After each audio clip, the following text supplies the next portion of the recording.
BruceGas, aka Toka 2. You know I had to drop a track for my boy. Hey, Blake, where you at? Yeah, been in your rats and boys out here telling fables. I'm the hardest young nigga, I ain't signed to no label. Hey, BruceGas putting no fights on the table. Calling that boxing since Kane versus Abel. Smoking so much gas, you would think that shit was fatal.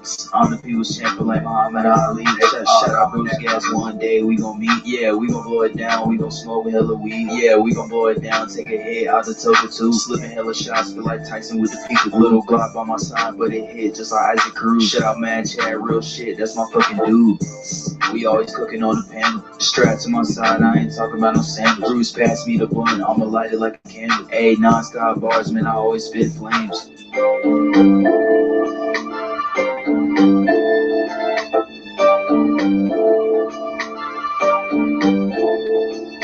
Feel like BruceGas always got a different strain. Bitch, you ain't like me, you can never feel my pain. You win and you lose, well, this a fight game. Don't beef on the net and the shit won't change. Said that on the stream, gotta do it for the game. Said that on the stream, gotta do it for the chat. I ain't undisputed, yeah, hold on, I ain't undisputed, but I want all the straps.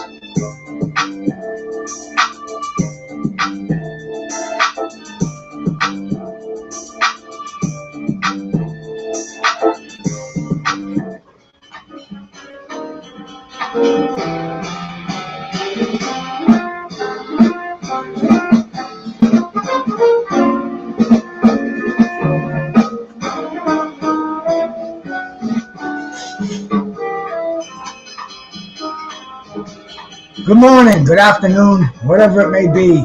This is BruceGas, boxing, jazz, and more.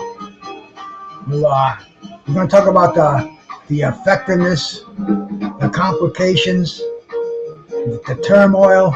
All this involves body punching. I'll let a few more people come in here first, and I appreciate all you cats that are in here already, man. We get a little buzz cooking over here. This is a Sunday morning, boxing, jazz, and more. We're listening to the Robert Edwards Quartet in the background doing some live. They were at Small's Jazz Club over the weekend, and they're favoring me with a little bit of background music over here. I hope it's not too loud, as long as it draws a crowd, right?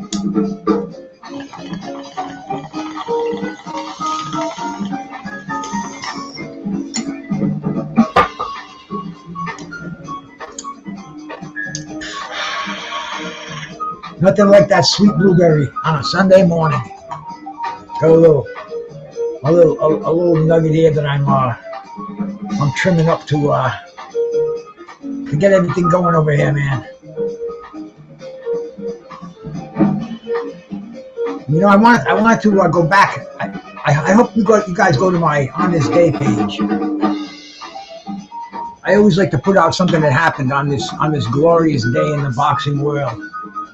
And today, man, today was the day of what we would call today an ultimate super fight. And it was kind of like a passing of the torch. It was Sugar Ray Robinson against the great Henry Armstrong. And it was a fight that Sugar Ray Robinson didn't want. It's a fight that Henry Armstrong was past his peak.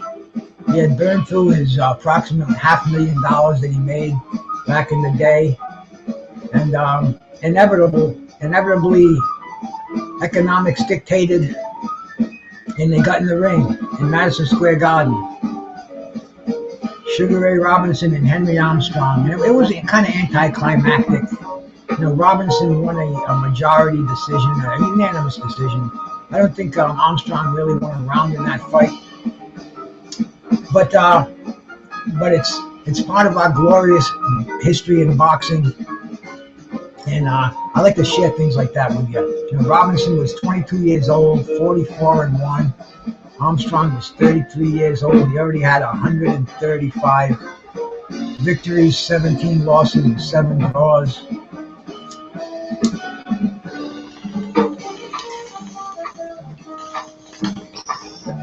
And if we didn't have that, we wouldn't have this. So I want to shout out Sugar Ray Robinson and Henry Armstrong on this glorious day, August 27th, 2023.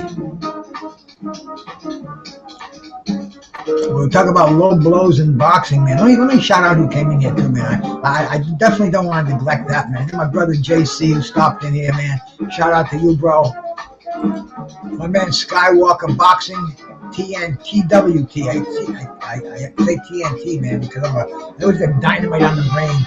With TWT, man. Shout out to you cats over there. MP, what the fuck? Salute to you. Thanks for coming in here. Appreciate it, man. The Bud Files. Salute to you, my friends. Thank you for coming by. And my brother, Stephen the Mac. Stephen the Mac. Salute, my brother. Thank you for coming by, my man. Furioso, brother. Thanks for stopping by, man. Appreciate it. The Boxing Scholar, man. I wanted to watch that show you put on the other night, but it was on past my bedtime. I think it started at like 12:30 a.m. The hardest punches in boxing, stuff that I really dig, man. Check out the Boxing Scholar. Check out Furioso. Check out everybody that comes in here, man. Because I sub to people who sub to me, and it's what it's all about, man. The Boxing Fan. We're all boxing fans in here. Great name, man. Great name. Dubois, and it's well, we'll talk about that. Willie, shout out to you, man. Mayhem and Miracles, my sister. Shout out to you, man. Shout out to you, man. Thanks for coming in here. All right, man. Let's go back to low blows in boxing, man. Low blows in boxing. The heavyweight division. The first heavyweight championship of the world. Hey, Michael Johnson, my brother, salute. Max Schmeling became the first heavyweight champion to win the title by disqualification, low blow disqualification. Wheelchair Man John, bro, salute, man. I want to thank you personally for commenting on this day. You always make a very insightful comment. A true boxing fan, man. I know you're definitely a meats and potatoes kind of a guy, bro, and I appreciate your comments. So thank you for coming by, bro. But yeah, the first heavyweight championship that was decided on a low blow disqualification, the only one, as a matter of fact, to my knowledge. And we almost had one yesterday, maybe, but it was Max Schmeling won the title from Jack Sharkey. That was back on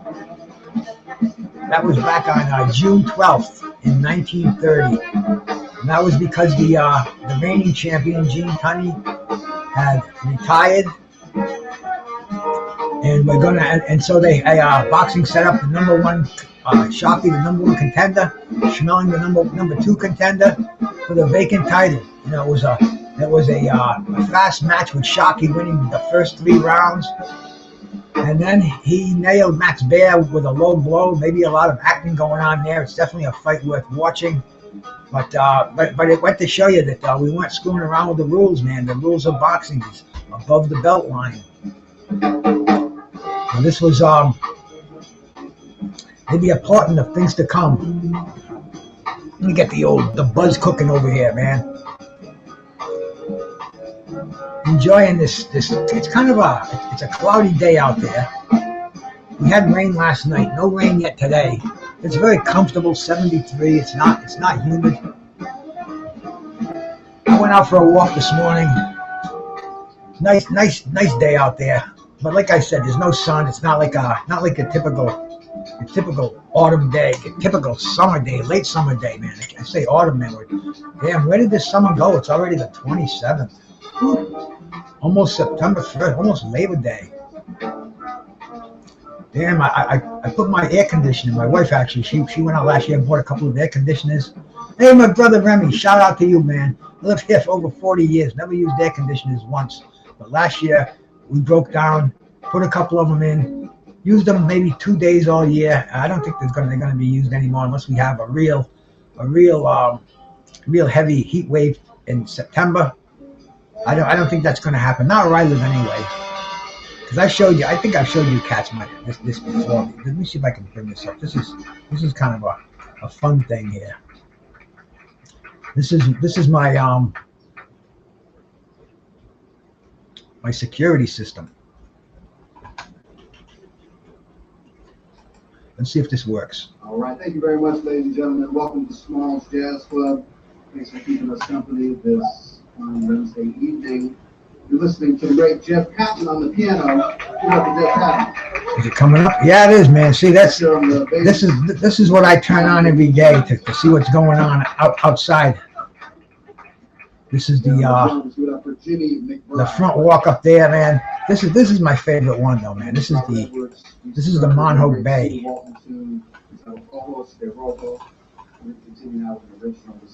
That's the open side right there, the open bay, and this is the next door. These people have a dock there I can use if I want to. They're kind of jerks anyway, so I don't bother with them too much. Summer people, as they say. I'm a year-rounder down here, man. And we have the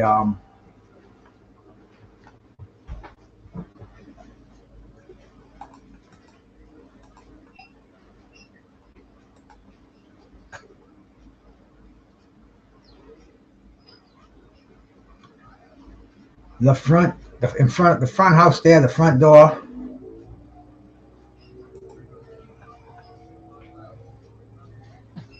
Into the house, we don't need that. That's the inside camera.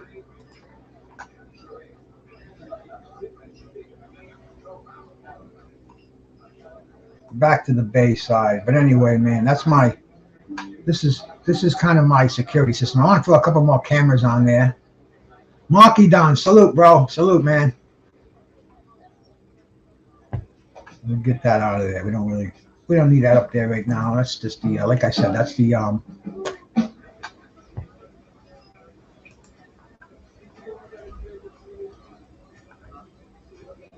still not the best at this internet stuff over here. I'm doing the best I can. There we go. We got it back up there again. Marky Don, shout out my brother. Let's get into some more low blow boxing, man. I don't know if you cats remember these fights. Like everybody remembers one of them. But Roberto Duran, man, he won the lightweight title on a disqualification.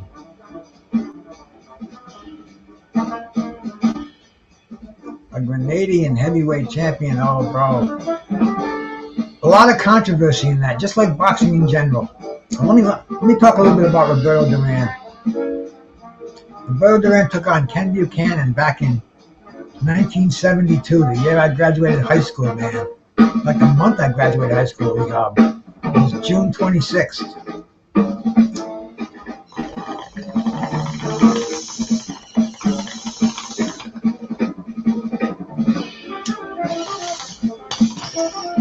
Duran came to Madison Square Garden. Buchanan came to Madison Square Garden. Duran was a dirty fighter that night. Elbows, knees, everything, man. Duran was an animal at lightweight.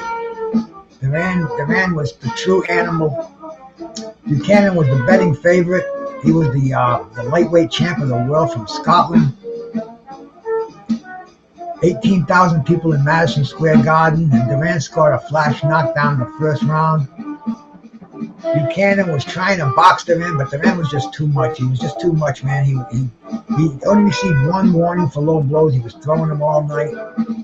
He was throwing elbows. He was throwing knees. I mean, Roberto Duran was a true animal that night. Bottom line was he nailed Ken Buchanan with what some will say is a low blow. Buchanan didn't get up, and see, that's the thing about low blows. You have to remember that, man. If it's a low blow, you have 5 minutes to get up. If the referee calls it an unintentional low blow, you have up to 5 minutes to get up.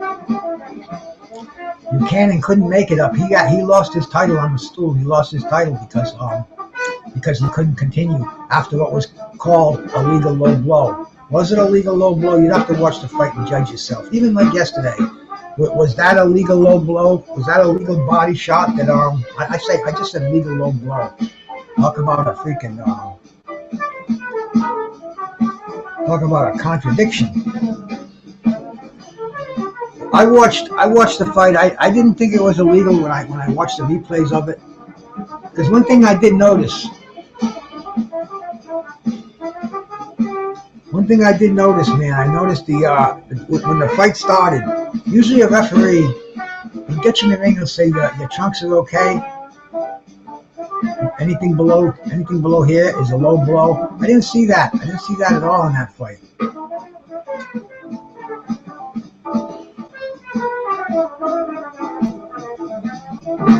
I don't want to see. I only have like 8 people or so in the chat, and I hate to ignore the chat. I can imagine these guys that have 1,000 people in there, how they have to watch that chat. But man, anything that I'm missing out there, man, you know, forgive me. 1,000 pardons. I try to keep track of it. But we're seeing a lot of interesting stuff out there. And this is controversial. This is what makes boxing strive. This is what we love in boxing. But anyway, man, Duran used everything. He kicked the shit out of Ken Buchanan. Buchanan never got a rematch. Some people complained about it. Roberto Duran just went on to bigger and better things. And that was one fight that was determined by the infamous low blows. There was another one that I saw, man, back in 1982. It was in June of 1982, man, and that was the Larry Holmes and Jerry Cooney fight. And that, man, we talk about shit going back and forth here. That was a true racial fight, man. That was black against white. A lot of simple-minded people got into that shit. And it was it sounded ugly. Like Don King really wanted to play on the angle. And anyway, the fight itself, Jerry Cooney, a tremendous body puncher, a left hook that would knock a fucking telephone pole down. I mean, the man was he was gifted from God the way with that left hook, the way Deontay Wilder is gifted from God with that right hand. Just ungodly power. Larry Holmes was in his prime that night. Larry Holmes was boxing perfectly, keeping Cooney off balance, but Cooney was actually out jabbing Holmes that night too. But Jerry Cooney could not keep those punches up. He hit Larry Holmes with several low blows, was on the verge of disqualification. Larry said, man, he affected my ability to make babies after this fight. But it was ugly for a while. You know, those low blows, they landed solidly. If you were watching them, you would be like, oh, gasping to see those low blows, man, every time they landed. But Larry came through, man. Larry survived them. He sucked it up. He went on to win that fight. He stopped Jerry Cooney, but it was ruled a disqualification because Cooney's cornermen came in. The infamous Goldust twins and Victor Valley, they illegally came in the ring when Larry was just plastering Jerry Cooney in the I think it was the 13th round. But it was filled with low blows, and Larry Holmes talks about it to this day. Kevin Knight, man, shout out to you, man. Mrs. Knockout, thank you so much for coming in.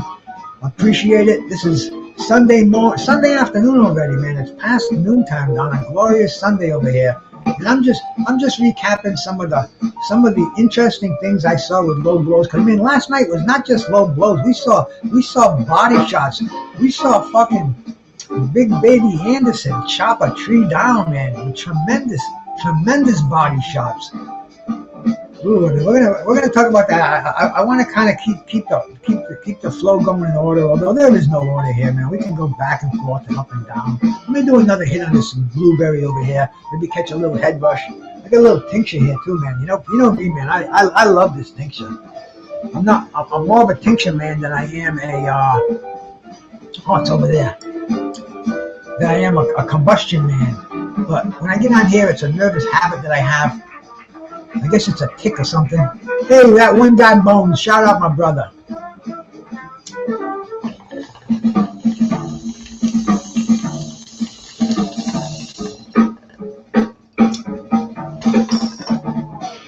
Hey, my jazz quartet's not too loud in the background, is it?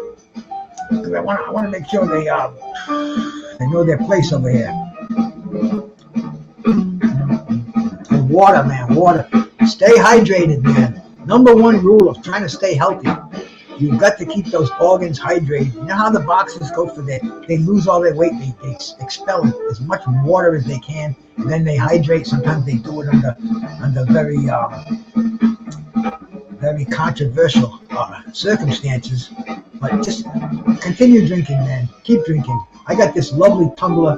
Blood Boxing sent this to me. I'm pretty sure Fistiana Fights had a share. I think she made it. But anyway, man, look at this, man. This is custom made. BruceGas, boxing, jazz, and more. I got one of the greatest fighters of all time up there. Well, Curtis Anderson, my brother, man. Of course he's up there, but he's on there. We've got. What did they do? Disappear on me? Oh no, they're down here, man. They're down here.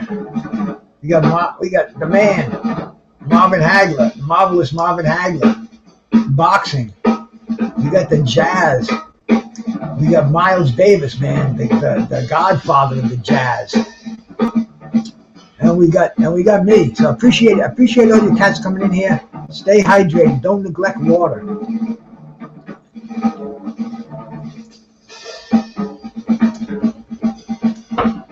Don't neglect that water. And let's get back into the fights we saw last night, man. Let's get back into boxing. Oh, I want to talk about another heavyweight fight. The king of all the low blow fights. The king of all the low blow fights. Hey, I just saw my buddy James Gape out there, man. Shout out to you, brother. Peace, man. Thank you for coming by. Hey, Kyle, man. How you doing? How you doing, my brother? Teach. Thank you, cats, for coming in here, man. Sunday morning, kicking back, talking about the battle of the body shots last night. We had low blows. We had legal body shots. We had a disqualification. We had a non-disqualification. I mean, it showed us truly what the importance of body shots in boxing are. And people don't understand that, man. I don't know if you guys remember the Don King's middleweight tournament a few years back. The winner of it ultimately was Bernard Hopkins, and he won that. He hit Oscar De La Hoya with this body shot to the liver, the famous Mexican left hook to the liver, and the fight was essentially over at that. Sid UK, man, shout out to you, brother. Peace. Body shots are so important. But there was a fight that I saw. Who was it? The first one was it 1995 or 1996? I think the first one was in 95. But anyway, Riddick Bowe, a dude that I've had the pleasure to talk to and meet a couple of times, against Andrew Galata. And Riddick Bowe, great fighter. Many comparisons with Riddick Bowe and Big Baby Anderson. They were both very talented, very big, very powerful. But man, when Riddick Bowe fought Andrew Galata, the first, he fought him twice. They both had similar endings. Riddick Bowe's only been defeated once in his career, but he lost. He won two disqualifications. In fact, I think he's got a couple of DQs in there.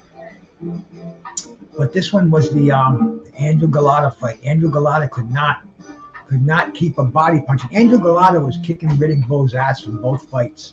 He was out boxing him. He was out jabbing him. He was out fighting him. He knocked Riddick Bowe down a couple of times.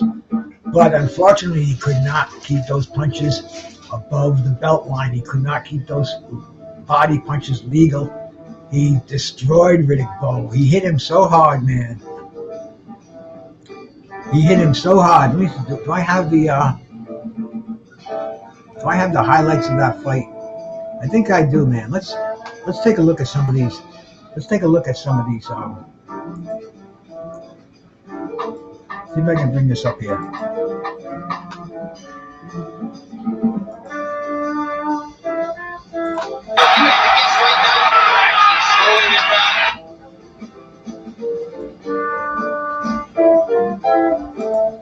There we go. Did I just miss a warning there? Yeah. We want to make sure we get those. We want to get those low blows in here. Andrew Galata. Oh, look at that double little combination downstairs. Riddick Bowe, though, he comes right back. This is only the third round. Oh, look at those blatant low blows. Andrew Galata with a combination downstairs.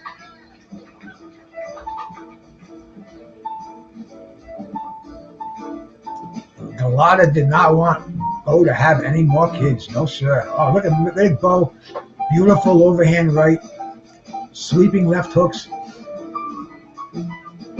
But look at Andrew Galata, man. He was like an amazing fighter on this night. He never looked better as a boxer.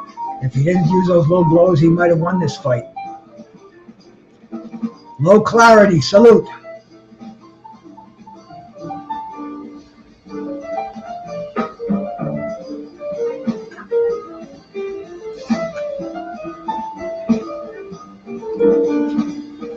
Oh, but see, he cannot stay away from those low blows.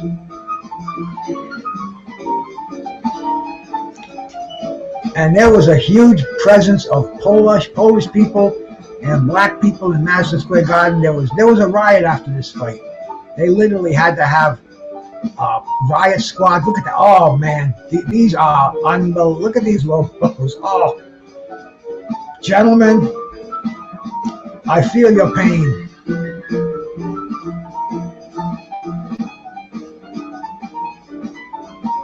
But see, Andrew Galata, he had Riddick Bowe's number that night in the boxing department, and he blew it. The biggest fight of his career, he could not stay away from those low blows.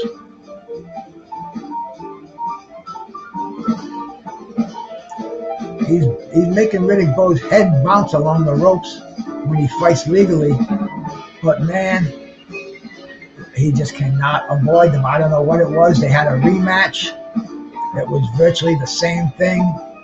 Galata was outpointing Riddick Bowe, had him on a canvas, but he could not avoid those low blows, man. As we're going to see, we're going to watch a few more of these body shots land over here.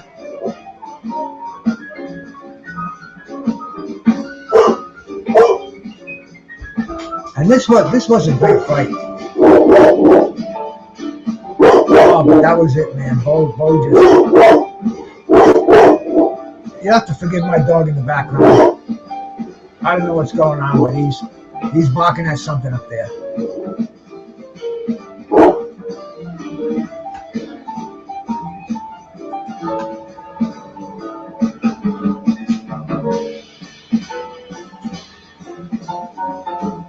Another warning.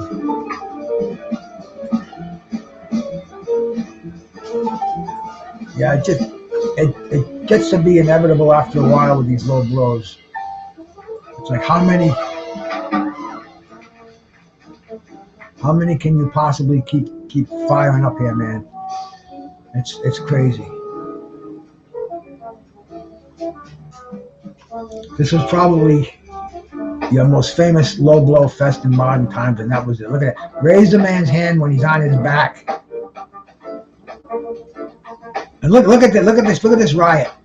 Cell phones the size of bricks.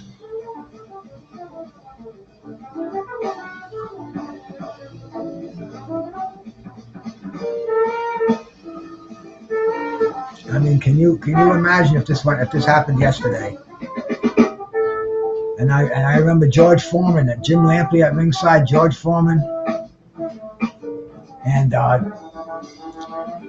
George Foreman is trying to keep things down. He's saying, come on, son, you don't want to do that.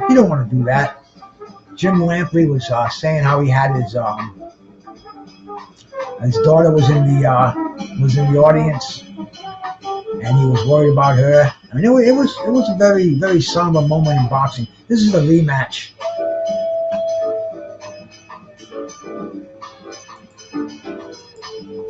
We'll watch a couple of Andrew Galata. Lou Duva had him practice on a heavy bag, no body punches, nothing below this line. And look at that, he's already down from a low blow. And look at, like I said earlier, Galata had Bowe's number. He was outboxing him, but he could not avoid those low blows. And look at that, and that one right there, that almost looked like something that was that Daniel Dubois landed on Usyk yesterday. Because I watched that a few times, and I don't know, man. You see the way these cats go down when they get hit low? They hold the nuts. They go down in a different kind of pain than you go down from just a body shot. But it was a referee's call, You're in the heat of action. The boxing's not using replays. But man, look at Riddick Bowe. Could have been one of the best out there. Maybe it was the work ethic. Maybe it was the fights like this that just took it out of him. I don't know, but just natural talent, polished boxing skills, footwork. I mean, just an amazing fighter. But look at Andrew Galata, man. And Riddick Bowe is getting pissed.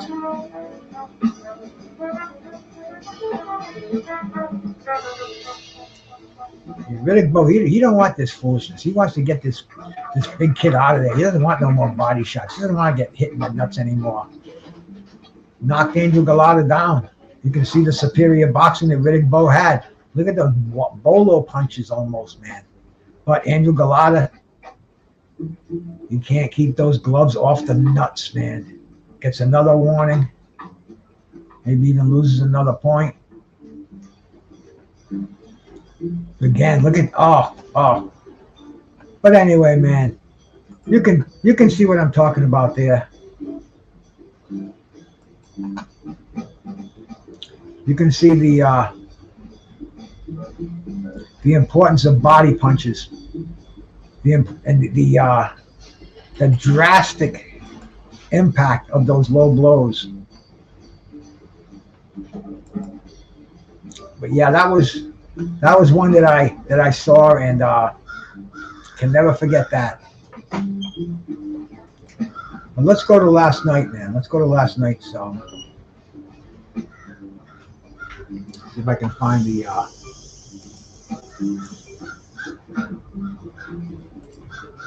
page I'm looking for. Here we go. So Usyk wins the fight. A lot of people are disappointed. A lot of people are saying that it shouldn't have been called a low blow. It's over. It's time to move on. We'll see where Usyk goes now. Of course, we all want to see undisputed, and maybe Usyk showed some chinks in his armor yesterday, where maybe Tyson Fury will be more inclined to sign this fight. Maybe other fighters will be inclined to sign the fight Usyk. Because I mean, of course they're gonna go for the body now. I mean, he showed he does not like it to the body. They were. I never saw the fight, but I heard yesterday, like we all did, that he was stopped in the amateurs by Beterbiev with a body shot, and that will be that. But then we went to the we had the ESPN card, the one that was on at night. And you know what I liked yesterday? I didn't see the Golden Boy card. I didn't want to go back and forth on with the screens. But it was cool that it was a heavyweight. It was like a heavyweight extravaganza. You know, we had a heavyweight championship of the world, the only one in 2023. I've mentioned that many times, and it didn't disappoint. It was very entertaining. It ended in controversy. People want to see a rematch. What did Usyk say? I'll take you out in a street fight in a rematch. You know, it's too bad that a fight doesn't end on a definitive thing. Play it in the back, Bruce. Oh, you put some up there, Remy? I'll check it out, bro.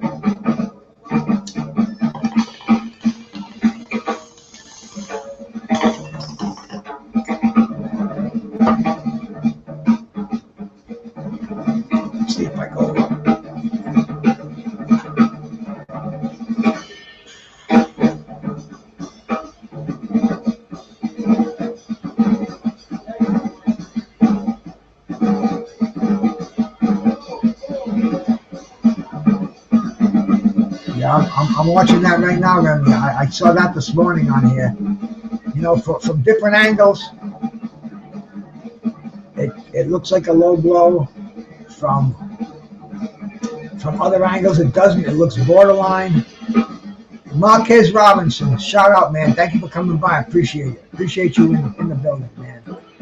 I see you in here more. I'll make you a monitor. I make most of the people in here monitors because if I didn't, they'd be getting blocked out by everybody in there. But I appreciate that. But Remy, yes, you're so right, Remy. Different angles. It looked like some angles it looked like it was a borderline punch, and borderline is not illegal.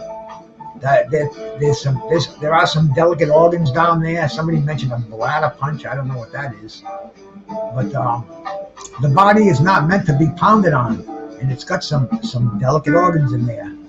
And what we saw was hang on. Bye, baby. Wait a minute.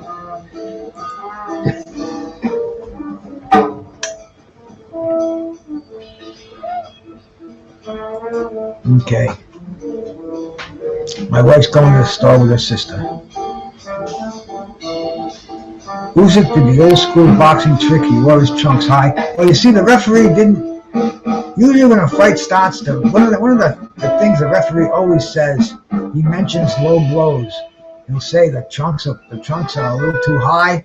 If you get hit here, it's a legal blow. And I mean, I didn't hear that, or I wasn't paying attention to it yesterday. But I will certainly be from now on, and I'm sure every referee worth his salt is going to be paying attention to that now. And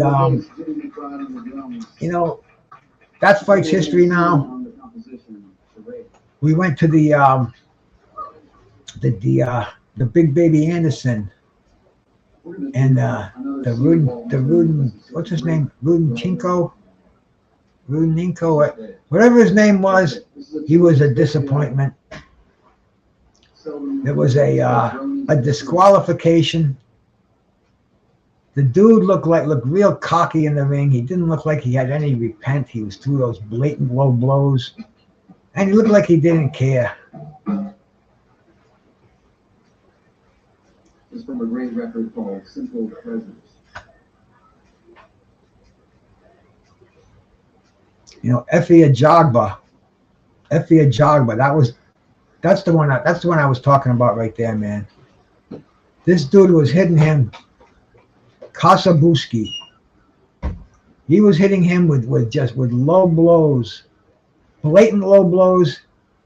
He didn't have any kind of look of that he did it on his face, of any look of attribution, contrition, whatever the word is I'm looking for. But he just had that smirk on his face, and he was disqualified in it.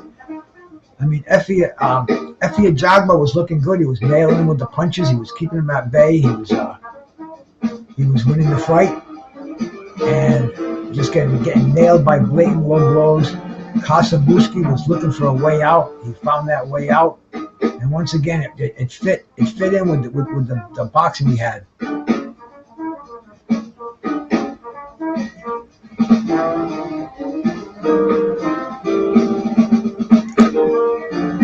Yeah, man.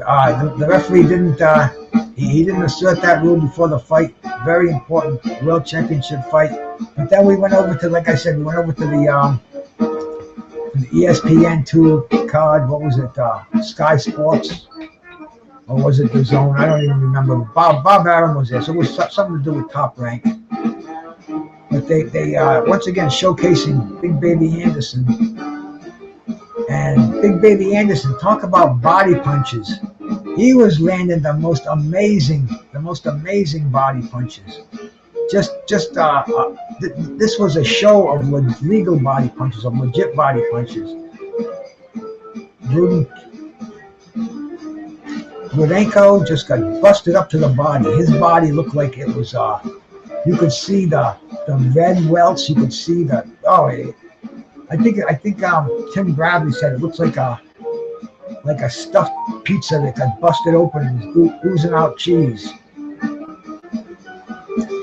Yeah, that arena was it was a 40,000 people in there. The arena was huge, man. You know what it reminded me of a little bit? It reminded me of a little bit of the Rumble in the Jungle. It was the same thing where they were just praying that it didn't start raining till after the fight. But yeah, man, they said the canvas was wet. Well, you know, boxing's a weird sport. You know, there's very, very few uniform rules. ring sizes, keeping the ring dry. They should have a crew there to go in there and wipe that ring down, make sure it's kept dry between rounds. But hey, boxing is what boxing is, and that was very weird. Did it have a factor in the way the fight ended? You know, almost all the fights we saw last night, we did not see the pure. Did we see any of the pure knockout? They were all DQs, body blows. Fighters like Daniel Dubois, the way he was stopped was kind of weird. It looked like he just doesn't have that dog in him. I don't think he has that mean streak that's necessary to be on that level. You have to have some of that arrogance, that dog in you. Where Deontay Wilder's only going to get carried out there on a stretcher. He fired he fired Mark Breland, used him as a scapegoat. He did not want to quit. Some fighters have to have that in them. Tyson Fury, I think he's got that in him. Usyk, if that was considered a legal blow and Usyk was forced to get up and continue fighting after an 8 count, would it have been a different outcome? We never know, man. Hindsight is 20/20, and so many things can happen in this crazy sport of boxing that we all love. But I must say that Jared Big Baby Anderson, very impressive.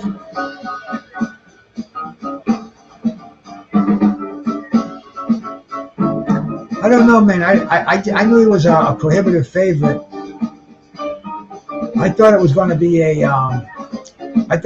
a late stoppage. You know, I don't go posting about it, but just looking at the fight, Dubois, if he doesn't get his way early, he fades.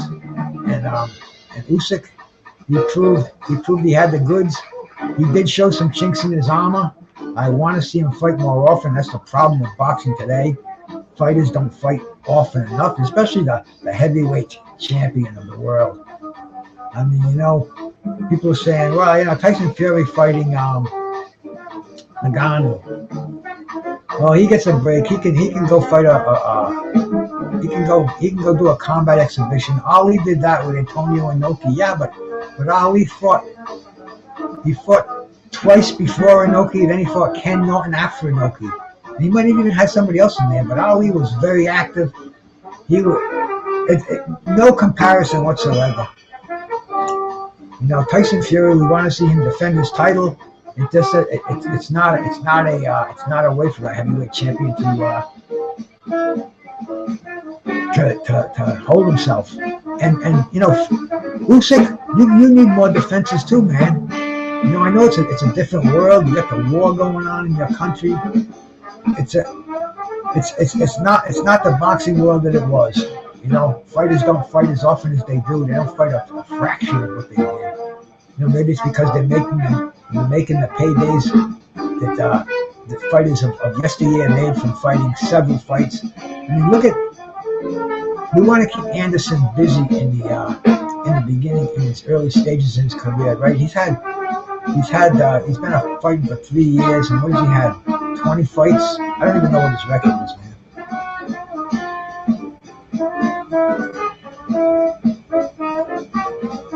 16-0. And he's been fighting for 3 years. And Mike Tyson fought, what did he fight, 15 times in 1985, and then Riddick Bowe 13 times in 1987. You know, that's what a young fighter is supposed to do. I didn't see Jarolov. I missed the pads. I was pissed. I kept waiting for him to come on. I thought he was going to come on earlier in the card. It didn't happen. I didn't see it anyway. I did see Abdullah Mason, very impressive.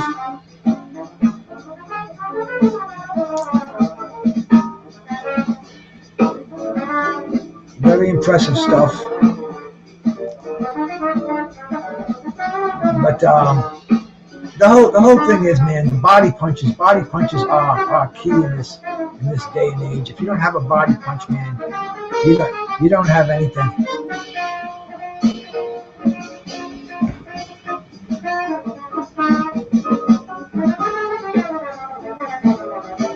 that's kind of all I wanted to say in here.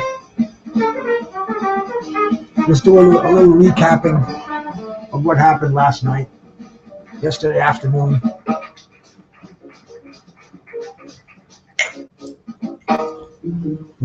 I finally saw some heavyweight action.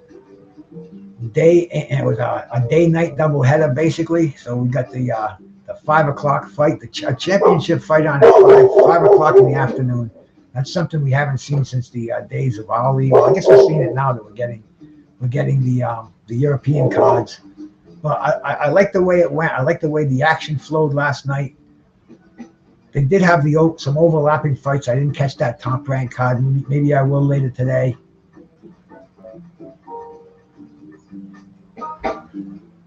Mr. Pads, did the Usyk fight change my prediction of how a potential Fury and Usyk fight may play out? You know, it showed me that that Usyk doesn't like body punching. Seawood, my man, salute my brother. And Tyson Fury, he throws a good body punch. He put Wilder on the canvas with a body punch. Now that the word is out, everybody's going to be targeting Usyk's body. I mean, I just want to see this fight happen. There's a million people have a million different predictions on here. I think if I had to put money on the fight, I'd put my money on Tyson Fury. But Tyson Fury, man, you see him so few and far between. I don't know how he's going to look against top competition. You know, we saw Usyk yesterday. This fight, it needs to be made. It's a sin against boxing that this fight is not made. I mean, this is what it's all about. This is the only boxing I know. You know, top fighters in each division, clearing that division out, fighting to unify, to become undisputed. You know, we're in a 4-belt era. It's crazy, but these we mentioned that earlier, man. You gotta have that. You gotta have that mean streak or the stones or whatever you want to call it, man. You have to have that Mike Tyson attitude. Once that bell rings, man, all bets are off. All friendships are gone. You gotta go out there with that tunnel vision.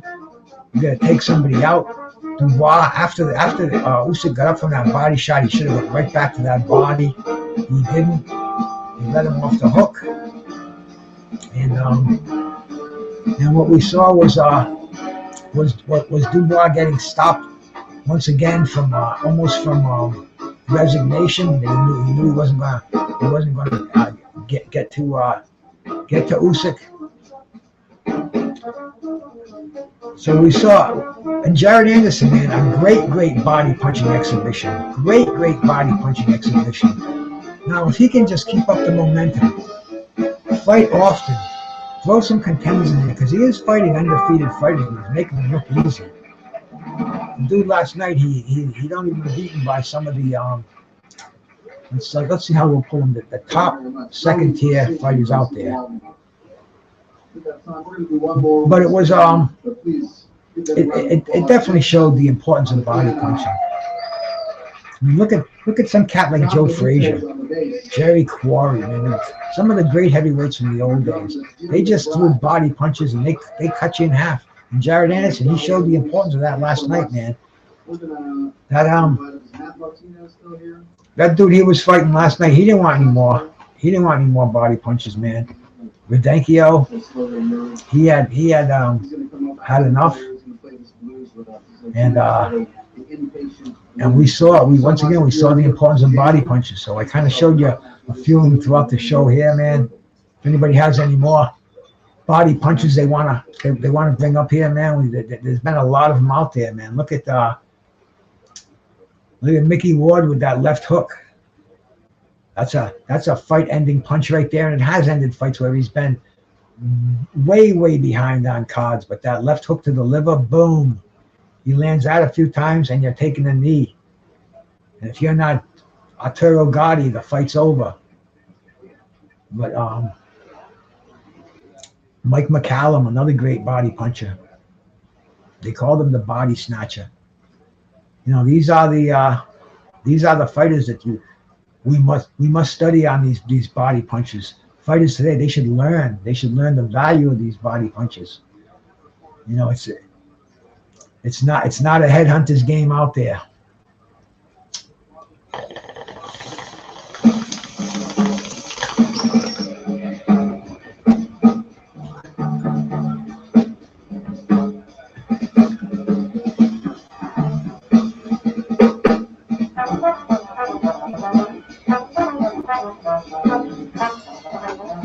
I like this band, man. Robert Edwards Quartet. And these are the new jazz. These are the new pioneers. I'm old school. Charlie Parker, Miles Davis, John Coltrane. This is Robert Edwards on trombone. John Patton on the piano. John Benitez on the bass, and Jimmy McBride on the drums. These are the pioneers. These are the cats who, like the boxers of today, man, they're carrying on the tradition.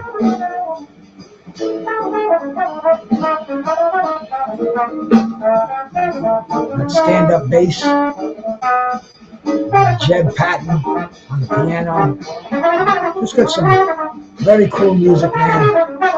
This is at Smalls Jazz Club. They're on every night. Good stuff. I'm gonna let my boy 150 take us out of here.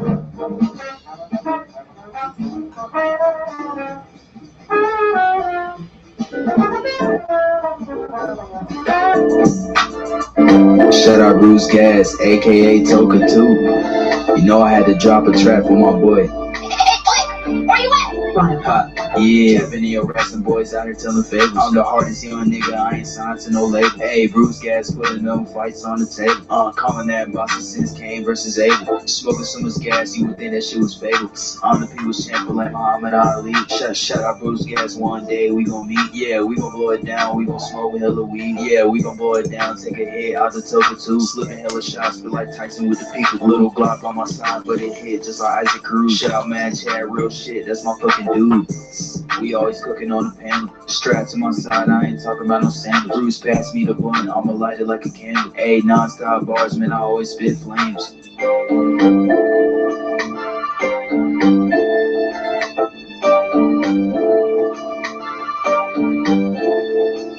Feel like BruceGas always got a different strain. Bitch, you ain't like me, you can never feel my pain. You win and you lose, well, this the fight game. Don't beef on the net and the shit won't change. Said that on the stream, gotta do it for the game. Said that on the stream, gotta do it for the chat.